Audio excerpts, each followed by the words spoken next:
Continua a suscitare preoccupazione nel mondo ed anche nel nostro paese il gravissimo problema del coronavirus. Nella giornata di oggi i turisti cinesi ricoverati all'Istituto Spallanzani della capitale sono finalmente tornati in libertà e saranno accompagnati in Cina da un volo messo a disposizione dal governo cinese. In Sicilia, come riportano alcuni media nazionali, sono 28 i cinesi residenti a Palermo rientrati a fine gennaio, dopo la tradizionale festa del Capodanno cinese, che si trovano in autoisolamento per 15 giorni.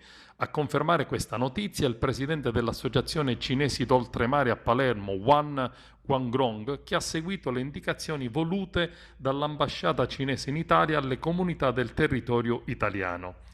Com'è possibile, ci chiediamo noi, che solamente a Palermo ci siano 28 cinesi sottoposti ad un regime di isolamento per i 15 giorni e non vi siano altri cittadini cinesi in Sicilia e nella provincia di Agrigento? Il dubbio dunque penetra le nostre legittime preoccupazioni. Abbiamo provato a contattare l'ambasciata cinese in Italia e nonostante la gentilezza e la cortesia dell'operatore incaricato, molta confusione nelle risposte e nei chiarimenti ricevuti. Abbiamo chiesto se sono a conoscenza dei 28 cinesi residenti a Palermo rientrati dalla Cina o se siano a conoscenza di altri cittadini rientrati in Italia, in Sicilia e nella provincia di Agrigento, ma non hanno saputo fornire alcuna precisa informazione. Nella sola città di Palermo hanno affittato alcuni appartamenti per accogliere 28 cittadini che in via precauzionale staranno in quarantena per 14 giorni.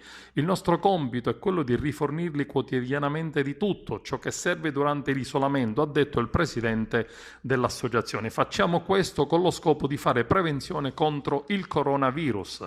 Dopo essere arrivati a Palermo hanno ricevuto mascherine e kit. L'associazione ha organizzato il trasferimento immediato negli appartamenti dove stanno trascorrendo la quarantena. Molti di loro, partiti senza famiglia, ora non possono incontrare mogli e figli. La comunità cinese a Palermo, ha detto il presidente dell'associazione cinese, monitora continuamente il flusso dei concittadini che arrivano in Italia per prevenire, informare e tranquillizzare tutti.